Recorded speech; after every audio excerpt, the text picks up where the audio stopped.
গাইবান্ধা 5 তথা সাগাটা ফুলছড়ি আসনের প্রতীককে মূল প্রতিদ্বন্দ্বী হিসেবে নিয়ে প্রচারণা অব্যাহত রাখেন। এর মধ্যে প্রতিদ্বন্দ্বী 2 জন স্বতন্ত্র ও 3 জন দলীয় প্রার্থীর কর্মী সমর্থকদের মাঝে বিচ্ছিন্নভাবে প্রায় 17 ইউনিয়ন ব্যাপী সন্ত্রাস, সহিংসতা, ধাওয়া, পাল্টা ধাওয়া, হাতাহাতি, মারামারি অব্যাহত থাকে।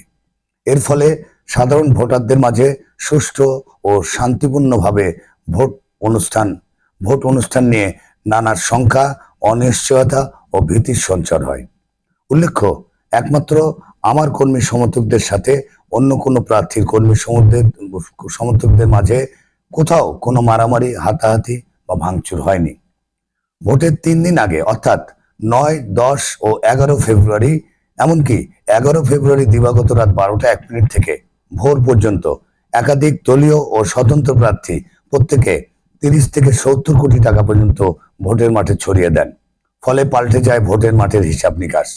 এখানেই শেষ নয়, ভোটের দিন সকাল থেকেই একাধিক প্রার্থীর কর্মী সমর্থকরা গুজব ছড়ায় যে ঘোড়া মার্কার প্রার্থী হাসান মেহেদী বিদ্যুৎ নির্বাচন থেকে সরে দাঁড়িয়েছেন বা বসে গেছেন। ফলে ভোটাররা বিভ্রান্ত হয়। এছাড়া বেশিরভাগ কেন্দ্রে প্রভাবশালী একাধিক প্রার্থীর কর্মী সমর্থকরা আমার এজেন্টদের ভোট কেন্দ্রে যেতে বাধা দেয়। অনেক জায়গায় ভোটার তালিকা ও টেবিল চেয়ার নিয়ে আমার লোকদের বসতে পর্যন্ত দেওয়া হয়নি। সর্বশেষ 1/4 কেন্দ্রে সকল হুমকি ও ভয়কে উপেক্ষা করে কমপক্ষে 2-1 জন করে এজেন্ট বিভিন্ন বুথে অবস্থান নিলেও ঘোড়া মার্কার প্রার্থিতা প্রত্যাহারের গুজবে হতভম্ব ও হতাশ হয়ে দুপুরের আগেই কেন্দ্র ত্যাগ করে। ফলে ভোট গণনার সময় 146 কেন্দ্রের মধ্যে মাত্র 15-20টিতে আমার 1 জন করে এজেন্ট অবশিষ্ট ছিল। এমন পরিস্থিতিতে সংখ্যাগরিষ্ঠ সাধারণ ভোটাররা দিগ্ভ্রান্ত হয়ে জামাত মনোনীত প্রার্থী মোহাম্মদ আব্দুল ওয়ারেসের দাঁড়িপাল্লা প্রতীকে বেশিরভাগ ভোট প্রদান করে। ফলে সকল জরিপ ও জল্পনা কল্পনার অবসান ঘটিয়ে ব্যাপক ভোটের ব্যবধানে অপ্রত্যাশিত, অকল্পনীয়ভাবে নির্বাচনে জামাত প্রার্থী বিজয় লাভ করে।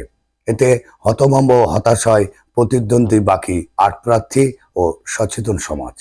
সরেজমিনে 146 কেন্দ্রের মধ্যে 25টি কেন্দ্রে নিজে পরিদর্শন করি।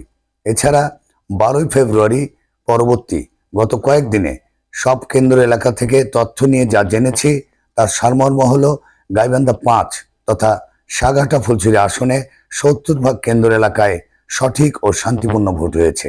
বাকি 30 কেন্দ্র এলাকা সন্ত্রাস, সহিংসতা, নানা অনিয়ম, বিতর্ক এবং সূক্ষ্ম কারচুপিতে ভরা।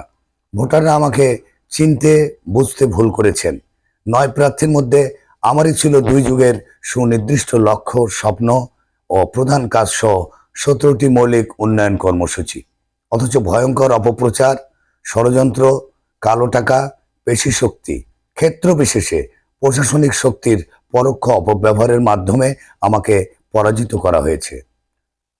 আমি বিজয়ী হতে না পারলেও মূল প্রতিদ্বন্দ্বিতা বা দ্বিতীয় অবস্থানে থাকতাম। যা হোক, সবই মহান সৃষ্টিকর্তার ইচ্ছা। তবে শুভাকাঙ্ক্ষী নিকটজন ও সচেতন সমাজ বলছেন হাসান মেহেদী বিদ্যুৎ তথা ঘোড়া মার্কা পরাজিত হননি। পরাজিত হয়েছেন সাগাটা ফুলছড়ির মানুষ, পরাজিত হয়েছেন সাগাটা ফুলছড়িবাসীর জন্য 17টি উচ্চাভিলাষী মৌলিক স্বপ্ন ও উন্নয়ন কর্মসূচি।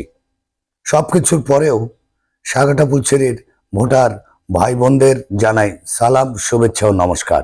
সেই সাথে 2026-এর এই ভোটে আমার সকল সীমাবদ্ধতা ও ভোটের মাঠে সংঘটিত সকল বিষয়কে সামনে রেখে আজ এই মুহূর্ত থেকে মহান সৃষ্টিকর্তার নামে আগামীতে অনুষ্ঠিতব্য 14তম জাতীয় সংসদ নির্বাচনে আবারও ঘোড়া প্রতীকে স্বতন্ত্র এমপি পদপ্রার্থী হিসেবে নির্বাচন করার ঘোষণা দিলাম।